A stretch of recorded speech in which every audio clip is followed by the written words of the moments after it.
Hey guys, it is Ryan. I'm not sure if you know this about me, but I'm a bit of a fun fanatic when I can. I like to work, but I like fun too. It's a thing. And now the truth is out there. I can tell you about my favorite place to have fun. Chumba Casino. They have hundreds of social casino style games to choose from with new games released each week. You can play for free anytime, anywhere. And each day brings a new chance to collect daily bonuses. So join me in the fun. Sign up now at ChumbaCasino.com. No purchase necessary. VGW Group. Void where prohibited by law. See terms and conditions. 18+.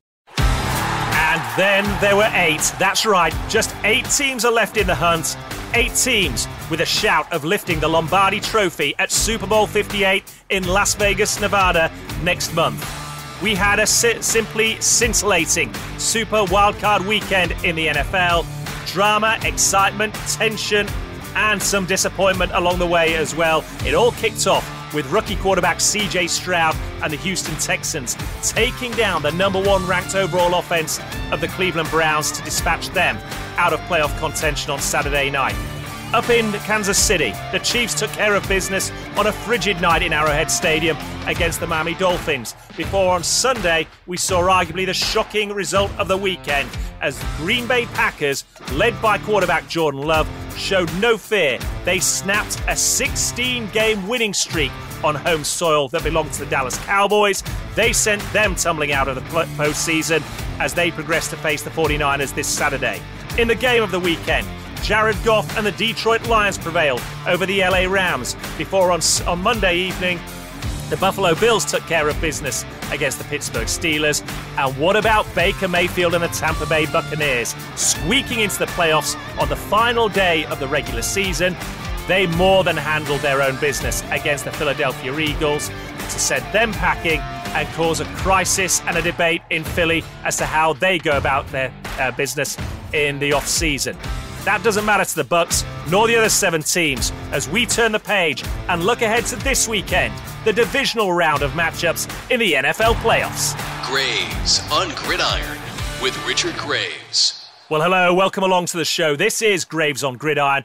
I am your host, Richard Graves. We've moved on to the divisional round in the NFL's postseason, and that, of course, means that the number 1 seeded teams from the NFC and AFC enter the fray this weekend. From the NFC, that's the San Francisco 49ers. From the AFC, it is, of course, the Baltimore Ravens, eager to avoid the fates that befell them 4 years ago, which was the last time they found themselves in this position before being upset at home by the Tennessee Titans. Back in October, of course, they played in London when they took care of those very same Titans at Tottenham Hotspur Stadium. Across that week, I got to catch up with Baltimore broadcaster Bobby Trosset. We said at the time that we would definitely make a point of catching up on this show to preview the Ravens at some point later in the season. So what better time to do it than the point where they enter the fray en route, they hope, to an appearance in Super Bowl 58. We'll look ahead to all 4 matchups. Here's my chat with Baltimore sports broadcaster Bobby Trosset. Well, Bobby, it's great to have you on the show. Before we started recording, I know you pointed out we've been trying to make this happen for a few weeks. It's finally here, and it couldn't be on a bigger week. Obviously, the divisional round of the playoffs, the Baltimore Ravens had the luxury, by virtue of being the number 1 seeded team in the AFC, of putting your feet up over the weekend and watching the drama unfold over the rest of the NFL in wildcard weekend. Before we focus on the Ravens, what was that like for you, and what's your take on some of the games that we saw? I guess standing out will be particularly the Packers doing a job in Dallas on the Cowboys. And then on Monday night, obviously, the Bucs, who crept into the playoffs, seeing off the Philadelphia Eagles as well. Yeah, boy, super wild card weekend really didn't, and as far as I'm concerned, didn't live up to what my expectations were. You know, I thought the Rams-Lions game had great entertainment, of course, for Detroit to finally get the monkey off its back, and great revenge, if you will, for Jared Goff, even though Stafford has the chip. We'll see if the Lions have something to say about that over the next month or so.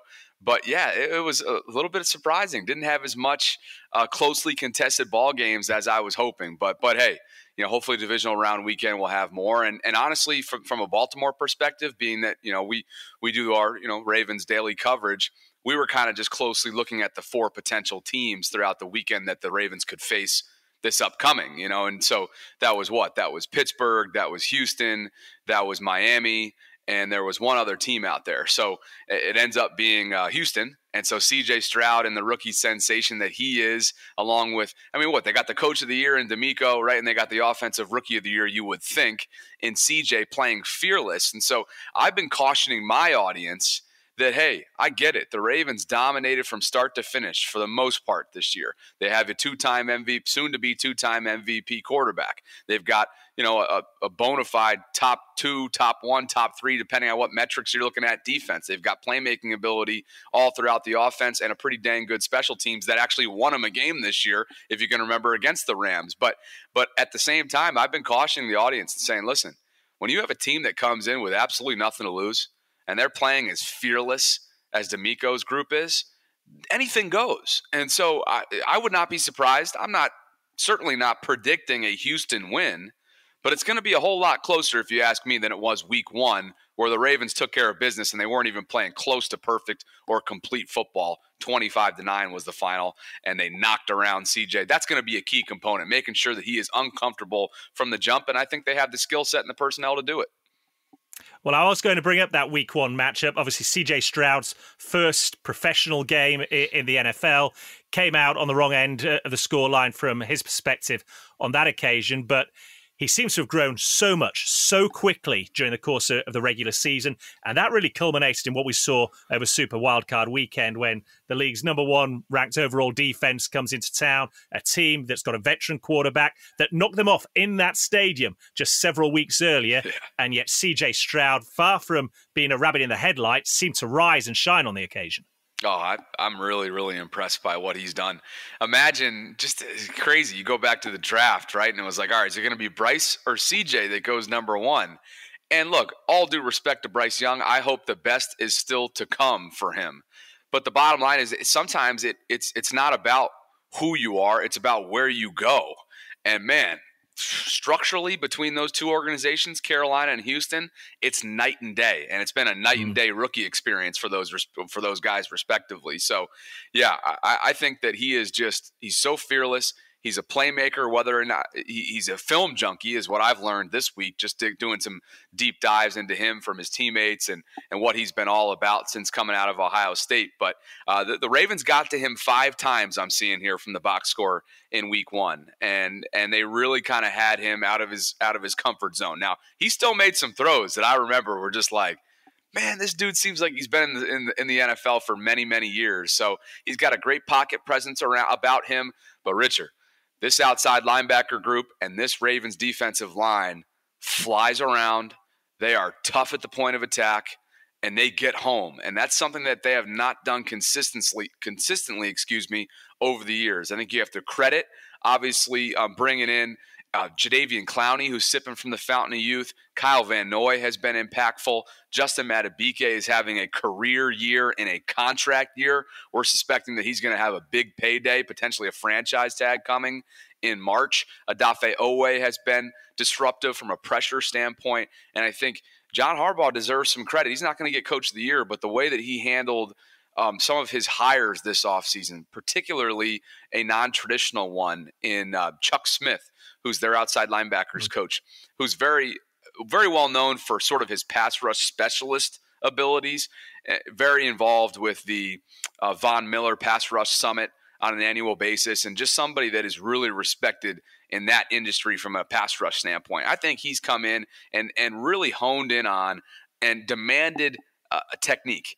And that technique has allowed them to lead the league in 3 different categories. Now, I think you can't give him credit for all 3 categories, but they led the league. And it's a triple crown, Richard, for the first time ever, start to finish: sacks, takeaways, and points allowed. And look, the sacks category is one you got to hone in on, because since T. Sizzle left, since C.J. Mosley left, right, since all these big-time names that got to the quarterback left, the Ravens were just looking for somebody that could be that guy. They don't have one guy. They have an arsenal of guys, and I think that's going to be a major, major factor coming up on Saturday. Yeah, and I want to focus a bit more about this defense as well, Bobby, because you say leads the league in sacks, ranked 6th overall during the regular season, number 1 when it comes to defending. Number 6 overall, number 6 against the pass, which obviously CJ Stroud has excelled at with the Houston Texans. Number 1 in points allowed, critical, just over 16 points a game. And when the Ravens were over here back in October and played at Wembley, I had a chance to catch up with a safety, Kyle Hamilton, who's another player that seems to have become a leader on this defensive side of the ball. Yeah. He had himself a game that one, didn't he? Ejected. That was pretty wild against the Tennessee Titans. But and who would have thought the Titans season would have gone the way that it would have? Wow. I mean, for them to part ways or dismiss or however you want to call it Mike Vrabel, that was pretty shocking. And I thought he was going to be right up to New England, but they had a plan in place, clearly an internal succession plan. And now Mike Vrabel, I'm sure, won't be on the street for very long. But Kyle Hamilton has emerged as, simply put, one of the game's top safeties. You could probably make arguments that he is the top safety. I'm not quite there yet on him, but who cares?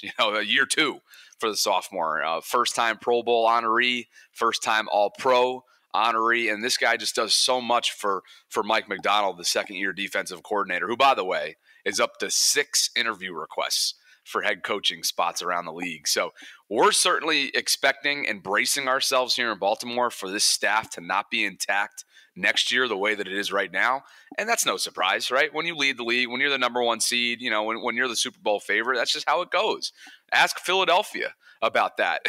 And now they're one and done in the playoffs. Hard to believe that staff is going to be intact. You wonder if Sirianni's job is on the hot seat. That's just how crazy this news cycle is. You get the Super Bowl one year, and then you have such a disappointing year the next that you could potentially be gone. Wild. But really impressed with how Kyle's handled himself.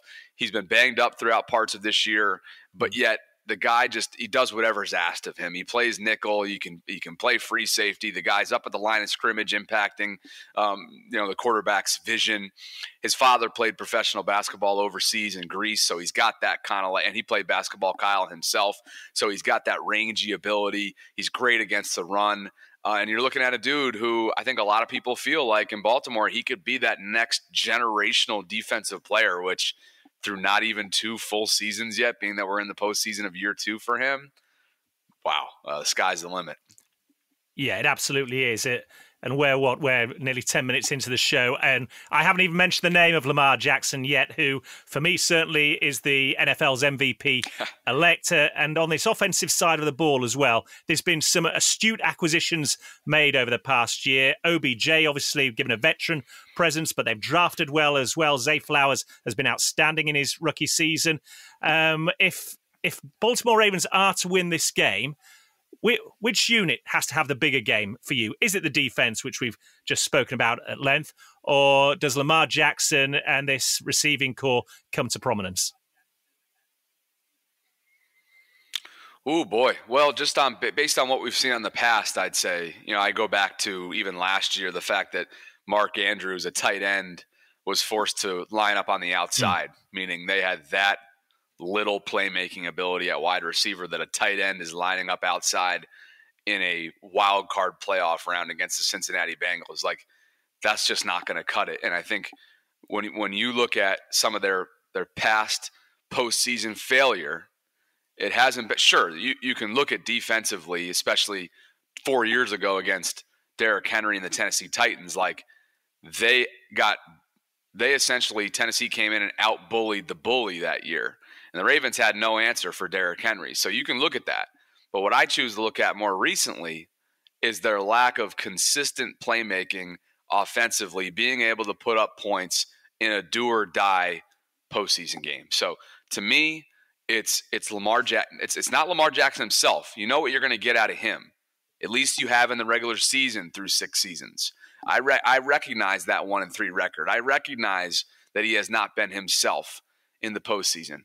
But he's also had to wear his Superman cape at all times.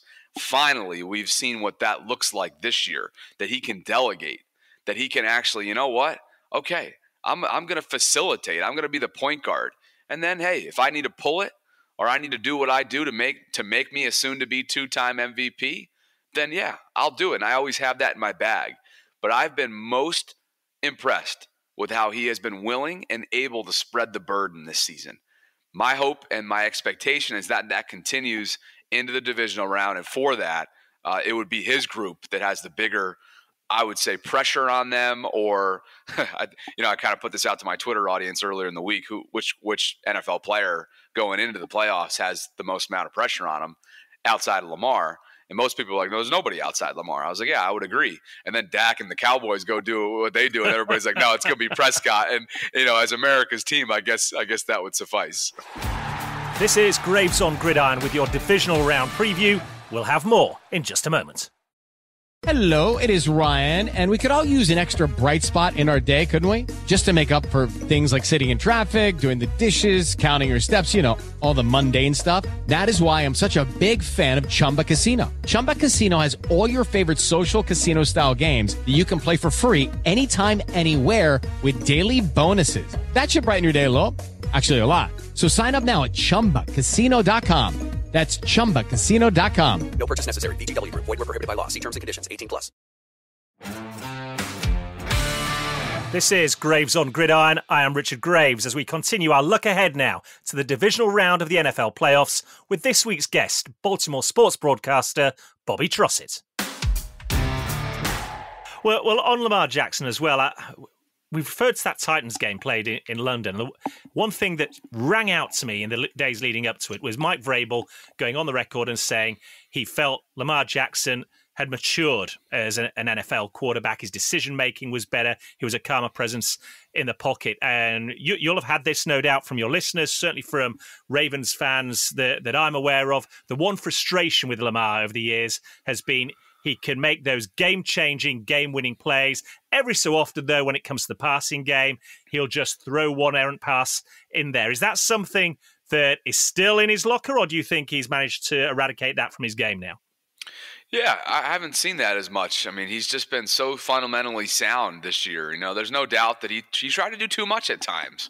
And honestly, gosh, God bless him, because a lot of times doing too much worked out pretty dang well. You look at his regular season record as a starter in this league, and it's like, wow, nobody has won that amount of games at that kind of rate since Tom Brady ever in the NFL. And so he wins over 70% of his starts. And so you hate to even more so than that, I think that knock, if you will. I think the knock on him here locally in Baltimore over the years has been the leadership. And I'm not saying that there hasn't been leadership. It's just a different one that the Ravens fan base is used to. Loud, boisterous, vocal. I'm talking about Ray Lewis. I'm talking about Ed Reed, right? I'm talking about some of the greats that have come through here. Lamar does it his way. That said, and to Coach Vrabel's point from earlier on in the season, we saw a major uptick, a major change in demeanor. Almost a Mamba-like mentality, if you will, channeling the late, great Kobe Bryant. There's been visual evidence of that, whether it's through Ravens Productions releasing video from the sidelines of Lamar getting after guys, right? Or that's the way that he handles his press conferences in just a locked-in mode. I can remember after they locked up the AFC, he had a post-game interview with Evan Washburn of CBS, and it was the coldest, most straight up like ice cold kind of post-game interview after dominating the Dolphins that you could possibly have. And I'm thinking to myself, you know what? There's bigger fish to fry for this guy. And he is a better leader at this point in his career. Jimmy Smith told me last week at our pregame tailgate show. Jimmy Smith, former cornerback for the Ravens, won a Super Bowl for them, with them, I should say, back in the 2012-2013 season. Jimmy told me 4 years ago the difference with Lamar was that his leadership was young. You enter a franchise with so many dynamic leaders, past and present, so much talent, so much expectation, and there's a standard that it's hard for a second-year player in 2019 in Lamar's case, which really was his rookie year, if you will, as a full-time starter taking over for Joe the year prior. It's hard to kind of be that guy, whether it's vocal, whether it's just in a meeting room, whatever that might be. And so I think just you're seeing the natural progression of an NFL player who now is a two-time MVP, who now has pretty much every single accolade, soon to be two-time MVP. He's got every single accolade but the one he's chasing. And Richard, I've seen just this narrow, singular focus that's been contagious. That started from him. It's trickled down all throughout the locker room. And That's ultimately what I think the knock has been, if there has been one. No doubt that you're getting at one that, from a complacency standpoint, on the, maybe early on there was a ball security issue going into that Tennessee game, but I'm here to tell you he shored that up, and it has not even been a remote talking point these last couple months. Yeah, a lot of water's flown under the bridge in the 4 years since that divisional upset. How high is confidence right now going into this game? And to be honest, you're only 3 wins away from lifting the Lombardi Trophy. You're not telling me the folks there in Baltimore aren't thinking about it. No kidding. I think it's as confident as what Vegas tends to do right now. I'm just seeing on my Twitter right here, the Ravens are favored by 9 points over the Texans. Yep. So Vegas likes them. They liked them week 1. I think it was 9.5, if I'm not mistaken, in week 1, Texans Ravens. But they are as confident, if not more confident, than they were 4 years ago. And I think why I say this group could be more confident is that they feel as if, and I don't want to put words in people's mouth, I still think there's no doubt a portion of this fan base that's thinking to themselves, holy hell, here we go again.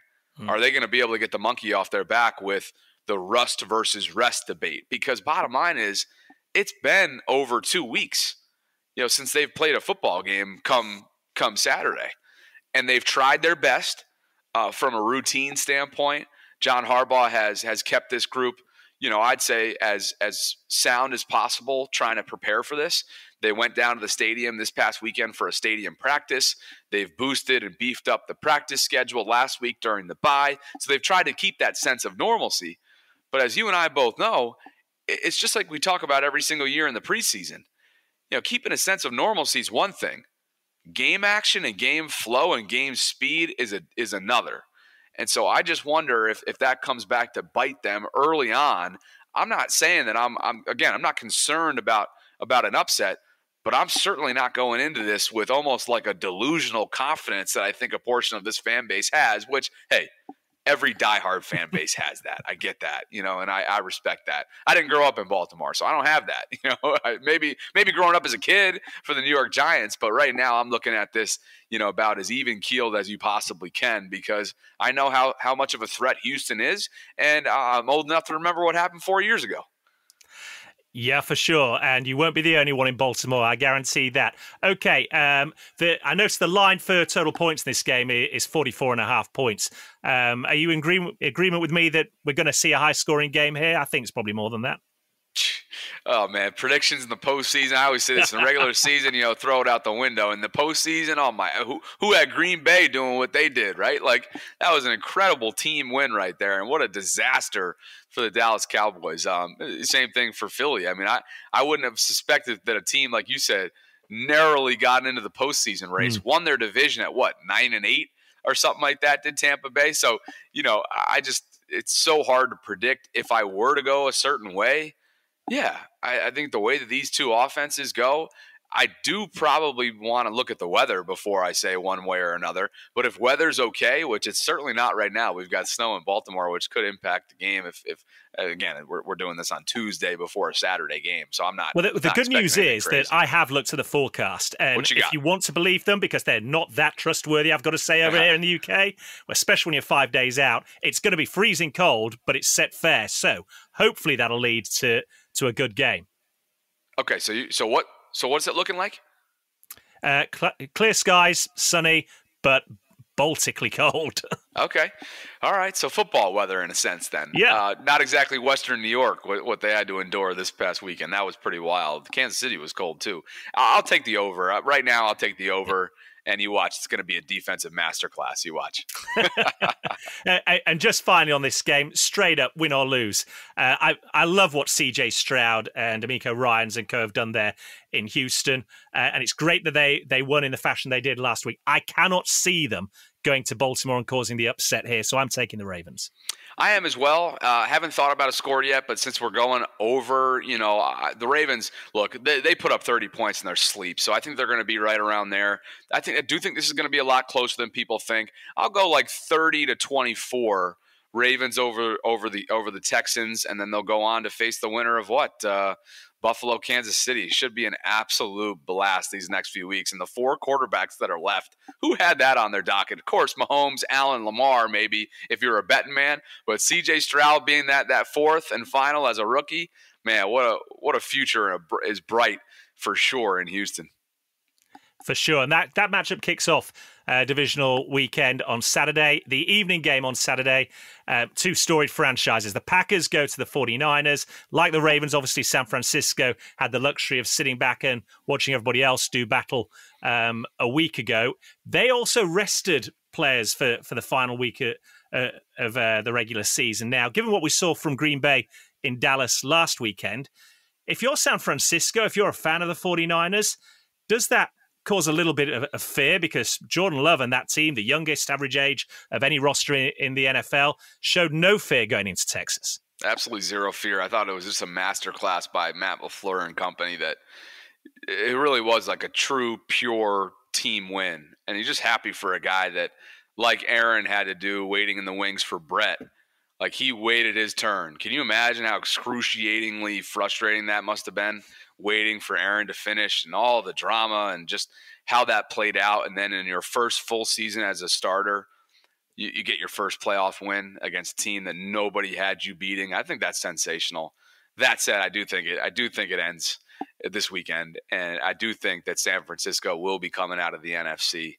They're just so ridiculously balanced, on all three phases, so well coached. Brock is going to be Brock, right? Sure, the Ravens made him look like he is not an MVP candidate, but pretty much, and they had their hiccups this year for sure, but I just don't see them. There's such a margin for error with that team, and I feel the same way about the Ravens. Like the Ravens defense has allowed for the Ravens offense to have a certain margin for error this year, really, and with a new offensive coordinator, working with Lamar for the first time, I think that allowed them to buy time in a lot of ways. So would not be surprised if we're seeing a rematch of that Christmas night matchup that at least the first half was good. Then the Ravens just started to pull away in the second half. And we're all thinking to ourselves like, damn, really? Like they're doing this to the 49ers? Crazy. It was perhaps the most remarkable game I saw over the course of the season because everybody was building up to it. And yet the Ravens, under the lights, in front of a national audience, turned it on, and suddenly you sat back and thought, wow. If you were, in my case, you thought, wow, this team against perhaps their nearest rival in the NFL from what we've seen this season has just blown them away. Just to call the Packers-Niners game, I would say the one statistic that stands out to me is obviously Aaron Jones has had 4 successive games now with 100-plus rushing yards. He seems to be showing form, but Christian McCaffrey is arguably the best back in the league. And you look at the run defense for the Green Bay Packers, 28th at stopping the run this season. That's just not going to get it done against San Francisco. No, gosh, no. Man, the fact that they got multiple candidates for MVP on the same roster, I think does take away from Christian's candidacy or Brock's. That was kind of the talking point going into Christmas week. Like, how can you have multiple candidates on the same roster and think that one of them, like takes over for Lamar's candidacy? Like that just doesn't make any sense to me, but it speaks to how balanced they are and why I think they're going to ultimately represent the NFC. Do we think it'll be a blowout on Saturday night? I hope not. I hope there's no blowouts this weekend.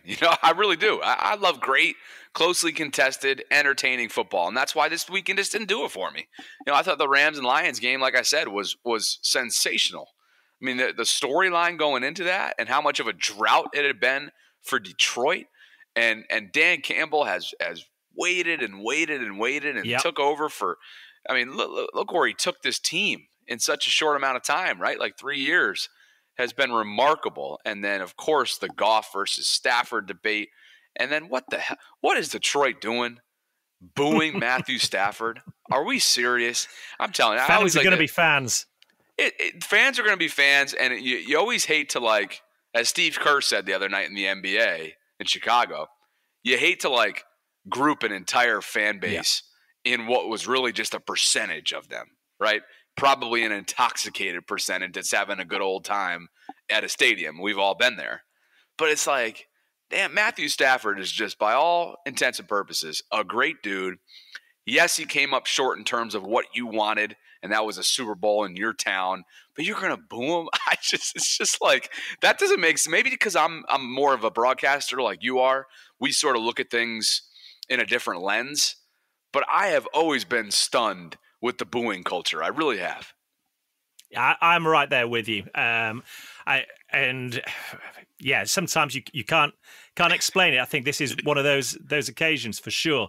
I suspect that should the 49ers get on top early in this one, the Packers fans might be booing because they do not have a good playoff record against San Francisco. They are 0-4 in playoff games since 2013. And I fear this is going to be 0-5 for the Green Bay Packers. Yeah. San Francisco are averaging over, near as makes no difference, 29 points a game this season. I think they hit that mark in this one. They're heavy favourites, 10-point favourites going into it. I think Green Bay probably had their time last week. I'm taking the 49ers here. All right, I will do the same because I just think that, like I said, I think there's a chance we might be looking at that Christmas night matchup. So in order to get that, I think, hey, Green Bay, awesome story. You know, they got their franchise quarterback, but I think that ends this week and San Francisco marches on. This is Graves on Gridiron with your divisional round preview. We'll have more in just a moment.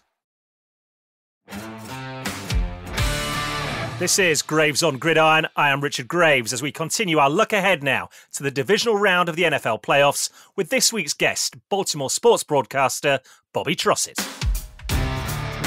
Which takes us on to the two games on Sunday, and it kicks off with Baker Mayfield and those Tampa Bay Buccaneers going to Dan Campbell's Detroit Lions. It's been 32 years since the Lions hosted a playoff game, and no sooner do they do it once, like London buses, two come in a hurry. They've got another one this week. These are two incredible stories for me for very differing reasons. We all saw the Lions on Hard Knocks. You heard about Dan Campbell bite the kneecaps, do whatever you like. And he's turned that franchise around. But this was meant to be a rebuilding year for the Tampa Bay Buccaneers. They came into it with $80 million dead cap money, the most of any franchise in the NFL. They take on Baker Mayfield, who had to fight for his job in the offseason.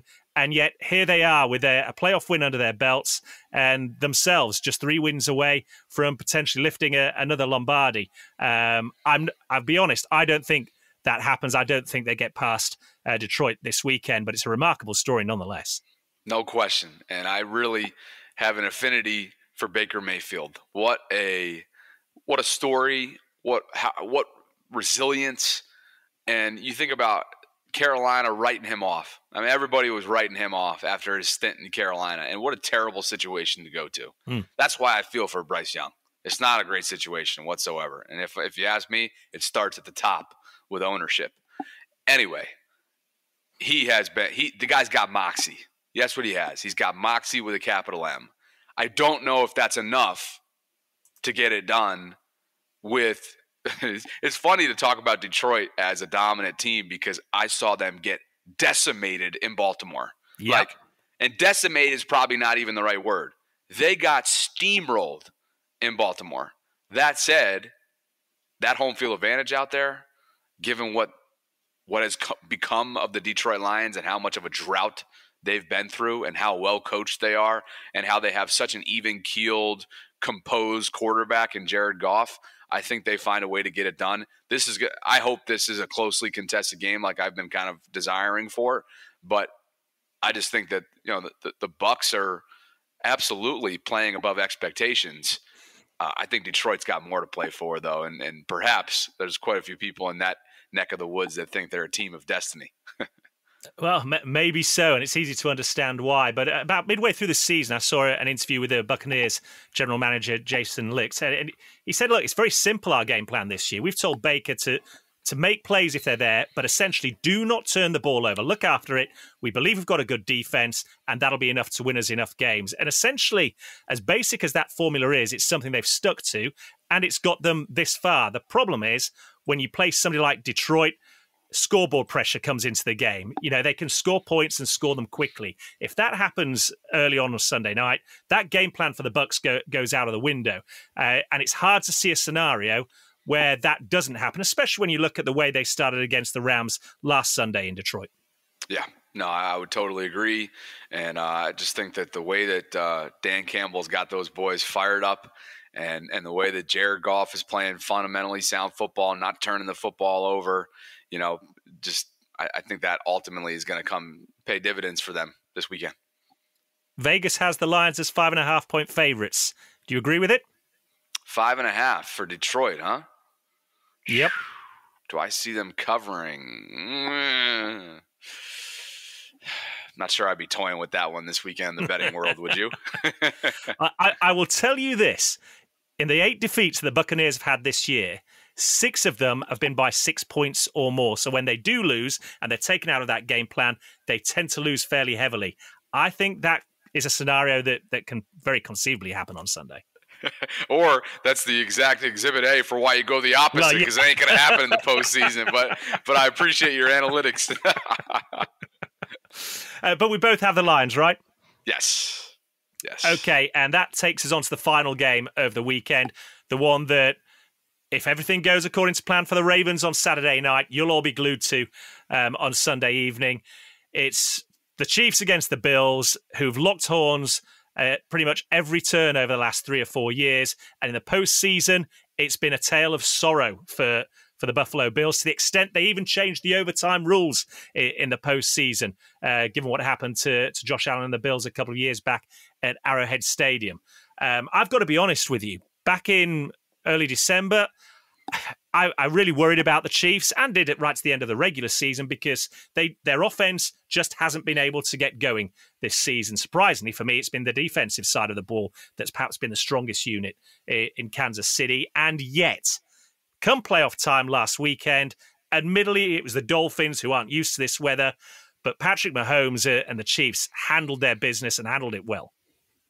Oh, yeah, for sure. This is going to be a heck of a matchup. I mean, we know that these two, barring, hopefully for good health for years to come, are going to be meeting up in the divisional round and the championship weekend for years and years and years to come. I think this is Buffalo's year, not necessarily to get to the big one, but the home field advantage is key here. And for the first time in his young career, which has been a successful one, as we all know, Patrick Mahomes has to go chase that Lombardi outside of Arrowhead. I don't know how big of a deal that is, because we've never seen it. What I do know is Buffalo is incredibly hard to beat at home. They've been playing playoff football for literally over a month, what feels like 2 months. And it's been a tumultuous season for them. They've had in-season staff changes. They've had drama alike. But I do think that they've found something. And they're one of your classic wild card teams right now, Richard, that because they've been playing this kind of football for so long, that to me is almost a recipe for success sometimes this time of year. And so I think they're going to find a way to get it done against Kansas City. And they're going to ride the home field advantage as far as they can. And I just think about the remarkable turnaround. What did they go from the 11 to the 2 seed in over a month's time? From the first weekend of December, they effectively had to win out to make it into the playoffs, and now here they are as the 2 seed. I'm telling you. I mean, you could some might argue on the other side, like, hey, it's going to come back to bite them eventually, and who knows? That could happen. To me, I think they have such a momentum build right now. And Kansas City plays outside of Arrowhead, which is going to be a similar environment weather-wise to what I guess I don't want to speak too soon for what it might be at Buffalo, being that they had a vortex essentially this past weekend and had to postpone the game. But I do think that home field advantage favors Buffalo, and I think they find a way to get it done this weekend. Does history play any role in this if you're a member of that Buffalo Bills coaching staff or roster? You think to last year, home field advantage at this stage, they got handled by the Cincinnati Bengals. Obviously, you look at the history between these two teams in the postseason. As I mentioned previously, the Chiefs have had their number every time they've met. Does that have any bearing going into this game, or is this just a new chapter right now? Heck, it better. It better. If I'm that staff, it's up on the bulletin board. I remember when Lamar famously said a couple of years ago that Kansas City's their kryptonite. And going into like a primetime matchup, I think we're going back to, I guess it was the 2021 season when he flipped into the end zone and landed on his behind. Yeah, I think that was 2021. Anyway, it was a primetime game. And finally, for the first time in his career, they beat the Chiefs. And after it was like this big sigh of relief. So, yeah, sure. I think even though staff changes happen every year and personnel changes, of course, happen every single year, like that has to be a thing. It may not be the central thing that's being discussed, But if I'm a member of the Bills and I've been here for as long as Josh has, heck yeah, I'm going to use whatever I can to potentially motivate my group. Well, here's the thing. The Bills go into it, according to Vegas, as 2.5-point favourites. And when we entered the postseason and the Bills are rolling, I was on that bandwagon. And I still am right now because, as you say, they've effectively been playing win-or-go-home football for a month and a half or more. And yet you suddenly see those two names in a matchup, Chiefs, Bills, and suddenly it's Mahomes against Allen. And I won't lie to you. Suddenly I'm hesitating and I'm like, well, last weekend I looked at the Rams-Lions game and said if the Lions win, it'll be possibly by a field goal at the end. And on the line, I'll take the Rams to cover that at plus 2.5 points. I think I'm in the same boat this time. I think the Bills should win this, but it's Mahomes, it's the Chiefs. So I'll take the Chiefs to cover the line on this. But I think it's going to be almost who has possession of the ball last wins it. Yeah, I hope so. This is going to be the game of the week, you would think, on paper, which means that it'll be a different one, right? Just based on how the odds work. But yeah, look, part of me wants to be like, look, Kansas City Chiefs, until proven otherwise, should be respected, should be predicted with, not against. But it's got to end at some point. And I think what they've showed you this year is that they are human. Kansas City Chiefs are human. They showed you time and time again this year. We'll see if they end up being that way this upcoming weekend. But I'm going to go with Buffalo. Not confident about it, but I'm going to go with Buffalo. And that is the beauty of playoff football for sure in the NFL. Bobby, delighted to have you on the show. It's been great talking over these matchups this weekend and looking ahead to the divisional round. Before we let you go, for those that aren't necessarily familiar with you, where can they see you? Where can they hear your thoughts and opinions? Because I know that every week you have current players of the Ravens, former players of the Ravens joining you on the show and breaking down all the talking points from the Baltimore Ravens. No, I'm glad we were finally able to circle up. We were joking before we came on, like, the UK Ravens party that was hosted at one of the bars in London, is where we ended up meeting and kind of circling up. And then it just, football season grind gets away. And here we are months later, finally getting this done. So I appreciate you having me on. We feel like we're building something special in Baltimore. My co-host is Sarah Ellison. She worked for the organization for over a decade. I worked with Ravens Radio for about 4 years, and then a year and a half ago pivoted, launched my own media company here in town, and now we do a daily Ravens show. Weekly guests are typically like a guest from the opposing team, but we also finished up our first ever partnership with Roquan Smith on a semi-weekly basis, Ravens linebacker, which made for awesome conversations all year long.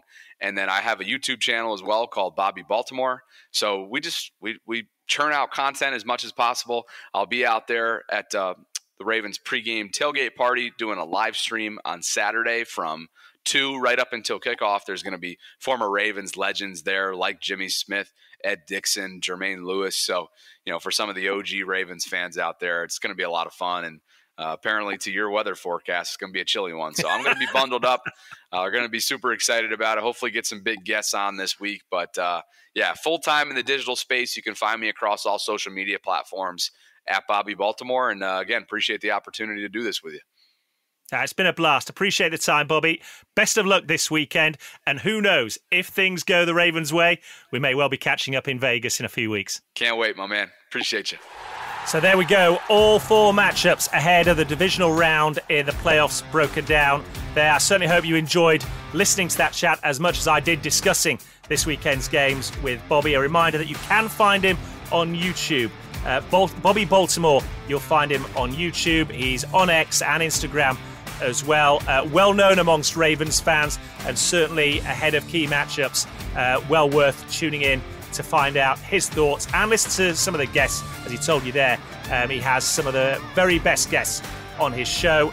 We will recap what we've taken coming into the divisional round. A reminder, of course, that through the Super Wildcard weekend, the show went 4-2 in its picks against the line. It could have been 5-2 if the Kansas City Chiefs had scored 1 less point than the 26 they did against the Miami Dolphins. But 4-2 is a positive start. Let's see if we can go 4-0 over the course of this weekend, starting with the Baltimore Ravens home game against the Houston Texans. The total points line is the one to look at for that one. Total points over 44.5 points in that game, before we move to the Bay Area as the Green Bay Packers take on the San Francisco 49ers.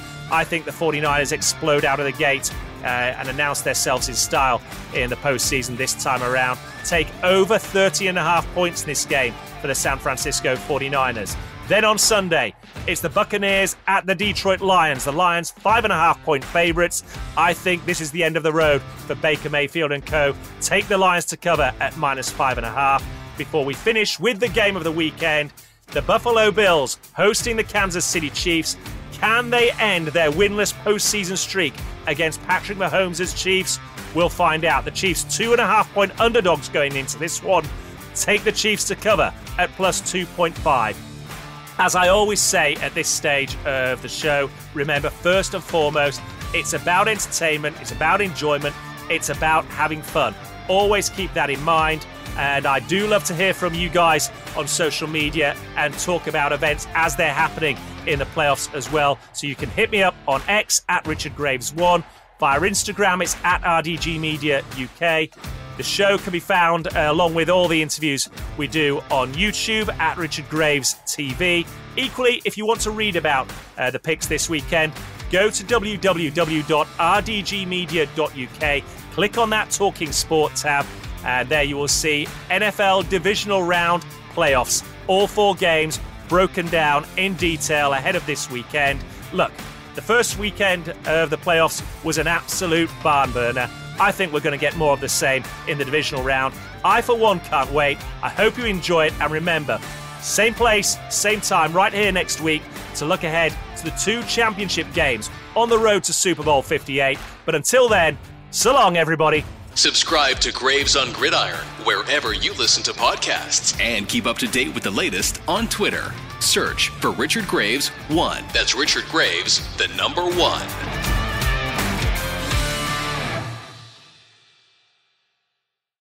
Sports Social Podcast Network.